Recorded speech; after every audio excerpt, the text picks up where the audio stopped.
Womanizer. Dédomiseur, je pratique. Le dédomiseur. Frank, le dédomiseur. OK, on va commencer avec ça. Dédomiseur. OK, commencez nous. Frank, le dédomiseur. Salut, mon Frank. Bon matin, Dom. Je suis assez anxieux, là. Ouais. toi, t'as l'air d'un gars anxieux, hein? Très anxieux. Puis un matin, là, ils disent dans le journal, ils font la liste des choses, là, qu'on doit éviter, là, de manger pour être anxieux. Là. En tout cas, peu importe. Moi, je suis anxieux, là. C'est l'enfer. Là. C'est fou. Tu vas m'aider, hein? Ils disent, là, ce matin, les conseils anti-anxiété. Adopter le régime méditerranéen, explorer certains suppléments, manger du magnésium. Ouais, magnésium, je le sais pour les batteries de char électrique. Là. Ouais, c'est ça. non, ça va aller. Aide-nous ce matin, docteur. Ben, écoute, dans la longue série des mensonges à soi-même qu'on se raconte, celle-là est quand même assez spectaculaire. Vous ferez le test, là, les auditeurs, quand vous aurez accès à Internet ou si vous l'avez en ce moment. Là. Ceux qui sont dans le char, on vous le suggère pas, évidemment. Vous allez sur Google et vous cherchez « Le Québec heureux ».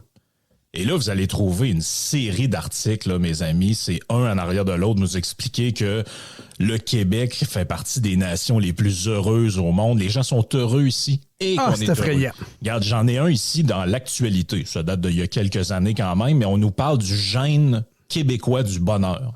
Et là, on nous dit, là, écoute, les Québécois sont les champions du bonheur. Je suis en train de lire l'article. Là. Tout juste derrière le Danemark. Et là, on nous dit là-dedans, là, les Québécois sont parmi les champions planétaires du bonheur.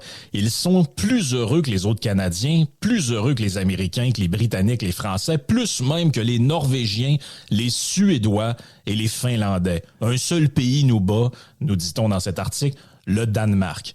Mais moi, j'ai de la misère à comprendre. Puis et il y a quelques semaines, il y avait un sondage aussi qui nous disait que les Québécois sont parmi les plus heureux au monde au travail. Donc, on est heureux au travail, on est heureux en général, mais on se pète l'anxiété dans le tapis. Ben, est-ce que vous trouvez Big que ça... Pharma est très heureux que les Québécois soient très malheureux. Big Pharma est très, très heureux. Je viens de parler à Big Pharma, là. Puis il fait dire qu'il est heureux, anti-péché, avec les pilules données aux enfants, puis les adultes, tout ce qui s'appelle les Ritalin de ce monde, antidépresseurs, aux enfants de 6 ans, 7 ans. Big Pharma, c'est le party total. Ouais, c'est ça. Je mets tout ça en lien avec une troisième nouvelle, qui est le fait que le Québec, on est les champions des prescriptions pour les antidépresseurs. Mais les trois ensemble, ça fit. Ben, écoute... on est content de consommer. Avec des pilules, on est heureux. Ouais, c'est ça, exactement. C'est ça l'histoire. Oui, puis quand tu dis champion, là, c'est pas juste une figure de style. Là. Je lis l'article devant moi, là, le Québec champion des médicaments. Là. Et c'est par rapport à d'autres provinces, là, je vous dirais que c'est presque du simple au double. Genre au BC, on parle de, mettons, si tu prends des moyennes de comprimés prescrits par personne, on parlait en 2017 de 76 annuels, tu fais une moyenne par pilule, 76 par personne au BC par année, 110 au Québec. Donc, on n'est pas au double, là, mais on est dans des ordres de grandeur. 2020, on est rendu à 124, puis les autres sont à 88. Tu vois qu'il y a une tendance haussière à la grandeur du pays, mais nous autres, on est très loin devant la parade. Mais ça n'a pas l'air à fonctionner. C'est ça l'affaire, c'est qu'on est champion des pilules, mais quand tu fais des sondages, parce que celui que j'ai vu ce matin est quand même assez spectaculaire, là, on nous parle que... Ben parce qu'en plus, le sondage est comme camouflé derrière un article un peu bizarre. Là. On parle d'une mère de Montréal qui souffre d'éco-anxiété, of course. Et là, dedans, on nous dit, quand tu demandes aux gens votre stress, votre niveau de stress, là, il est associé à quoi? Grosso modo, 1 personne sur 2 là, est bien stressée par les changements climatiques. Là, au point, et c'est pour ça que je dis que c'est pas bien efficace, au point de dire... que plus de la moitié d'entre eux en éprouvent des problèmes à dormir. Écoute, au cours de la dernière année, est-ce que le stress vous a empêché de dormir? 55%. Est-ce que vous... Sans joke, là, on va se parler bien franchement matin. Là, si vous êtes anxieux au point de ne pas endormir la nuit ou d'avoir de la misère à endormir la nuit, est-ce que quand on vous appelle, on vous demande si vous êtes heureux, vous répondez oui? Moi, je réponds non, là. Moi, si tu me dis que je dors pas de la nuit, puis non, c'est clair, ça concorde pas. Ben voyons, s'il y a quelqu'un il y a des gens qui répondent n'importe quoi. Là, mais c'est sondage. On le sait, là, on a vu le show à l'Hôtel de Ville vendredi, c'est sondage. C'est n'importe quoi. C'est n'importe quoi, cette affaire-là. C'est n'importe quoi! Puis les pelules, en tout cas, l'effet a de l'air mitigé. Là, parce que moi, si on est champion des pelules, normalement, on devrait avoir du monde qui dorme la nuit. Là. Moi, je pense que les politicos savent qu'on est gelé bord en bord et ça leur permet de dire toutes sortes de choses ridicules et de tenter de faire passer des projets loufoques. En fin de semaine, le PQ qui dit « il n'y en aura pas de problème, les Québécois vont faire du bénévolat pour le Québec indépendant. Il y aura tellement de plaisir que les gens vont travailler pour rien dans le Québec indépendant. » Voyons donc! Fait que les politiciens le savent qu'on est gelé bord en bord. Fait qu'ils peuvent dire n'importe quoi, on va l'avaler. Puis ils sont même élus, je vois le vert. Ils disent n'importe quoi, ils sont même élus et réélus. Fait que je te dirais que ça fonctionne très, très bien au niveau de la perception que les politicos ont de nous autres. Ah oui, ils sont gelés bord en bord, sont fraisés, ils sont écrasés durant la pandémie. Il y a juste les Juifs orthodoxes qui sont sortis pour violer des couvre-feux, là, selon ce qu'on peut apprendre. Finalement, ils ont l'air à s'en être bien sortis avec des bons avocats, là, selon ce qu'on peut apprendre ce matin dans le journal. Donc, ils sont fraisés bien durs. C'est des moutons à la base, les Québécois. Fraisés comme t'as pas idée. Fait qu'on va lancer toutes sortes de trucs. À qui profite, c'est une expression, là, à qui profite le crime? C'est pas un crime là, mais je veux dire, c'est une expression consacrée. À qui profite le crime? À qui profite la situation? C'est sûr que les grands gagnants, tout ça, c'est le politique. C'est le politique, les politicos, les dirigeants qui nous pilent d'en face et qui nous lancent toutes sortes de Christie de conneries. Du genre le Parti libéral qui part à la chasse au VUS. Je veux dire, c'est des conneries. Quelqu'un d'équilibré mentalement et qui est sain d'esprit et qui prend pas de pelule est capable de comprendre que c'est de la pure connerie. C'est de la connerie plus pure que de la coke qui sort de la Colombie. C'est de la connerie pure. C'est du Pablo Escobar. C'est du Pablo Escobar style. Ben oui, mais écoute, puis regarde, deuxième délire complètement là, relié à ça, c'est que, bon, on récapitule. Vous êtes ces pelules, là. Vous êtes stressé, plus capable de dormir la nuit. Oui. On vous appelle, on vous demande si vous êtes heureux, vous répondez oui. Deuxième affaire qui n'a pas de bon sens, on regarde d'autres sondages, les priorités électorales des Québécois. Oui, l'écologie n'est pas là. Ben là, si vous dormez pas de la nuit, si vous endormez pas de la nuit, comment ça que quand je vais dans la liste des priorités, la priorité numéro 1, c'est l'économie. C'est le coût de la vie, l'inflation. Exact. Après ça, j'ai la santé. Après ça, j'ai l'économie. Après ça, j'ai les impôts. Oui. Hey, tu vois, lutte au changement climatique, 8,2 Ben non.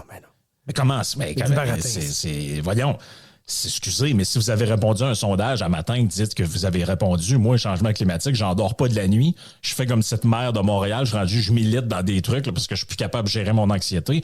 J'espère au moins que vous mettez ça dans le top de la liste quand l'autre sondage arrive de vos priorités. Là. C'est Noël blanc ce matin à Québec, by the way. Là. La planète fond, elle explose. C'est l'apocalypse. Ah, Maurice, de la météo, ça. Oui, mais c'était de la météo, sacrifice. Quand il y a 1,36 degrés à Montréal, t'entends toutes sortes de caves à radio et à TV nous dire enfermez-vous, c'est pas bon, les asthmatiques, prenez le transport en commun. Toute la maudite chanson, là. Il va faire moins 7, moins 9 et moins 9 en ce début de semaine Halloween. Le dernier hiver. La nuit. Le dernier hiver. Ça, on a compris la logique le depuis dernier longtemps, hiver, la pire des arnaques que tu puisses pas imaginer. Ils ont presque tout effacé les textes de ça, tu savais. Hein? Suzuki qui était venu ici, ben oui, avec le bon Georges Larac, on y a pardonné. Là.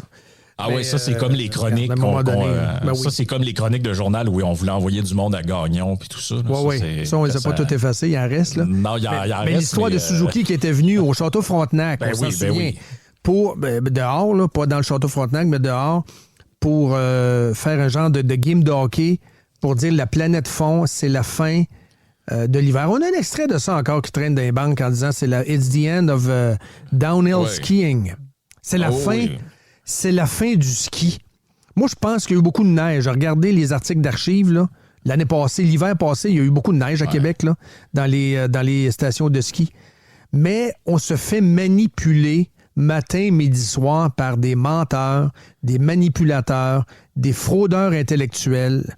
Mais les gens, ça se peut qu'ils soient affectés mentalement de ça, mon cher Frank, par contre. Oui, puis écoute, il y a un martèlement qui existe toutefois. Ben oui. Puis le dernier clou dans le cercueil de tout ça, c'est qu'on fait une grande analyse du stress des gens, puis on nous dit c'est le climat, tout ça. Il n'y a aucun moment on nous parle des effets sur notre santé mentale qu'a eu deux ans plus ou moins en alternance de confinement, des guenilles d'en face. Ben, ça a marqué du monde. Je vois encore du monde. Hier, j'ai vu un gars, je te niaise pas, là. Il y a un gars qui faisait de la trottinette avec un masque d'en face à Lévis. Là. J'ai vu hier, dans un magasin, une madame qui me regardait avait des verres fumés et un masque. Et je me suis dit, on va se calmer, c'est l'Halloween. Peut-être qu'elle me joue un tour. Ben non, capoté, hein? Justement, parlant d'Halloween, là, ça aussi, il va falloir arrêter ça. Là, les gens, là, c'était un article très sérieux là, dans Radio-Canada, là, on avait ça. Là. L'Halloween, c'est la fête de l'usage unique. C'est dégueulasse. Dans Légion, on va entendre ça tantôt. Ah non, ça n'a pas de sens. Là. Ces gens-là sont dans un espèce de délire monomaniaque. Là. Tout ce qui se passe dans votre vie, tous les événements qui arrivent, tout ce que vous faites, tondre votre gazon, arroser vos fleurs, je sais pas, moi, couper les herbes, magasiner, mettre du linge, mettre de la bouffe sur la table. Il n'y a rien qui est comme apolitique. Là. Hey, t'as découpé une citrouille. Oui. Ouais, la citrouille, tu vas faire quoi après? Tu vas acheter? Hey, c'est de l'usage unique, ça, là, la terre brûle. Non, mais Christy, je sais pas. C'est un culte. Ben oui, c'est une secte.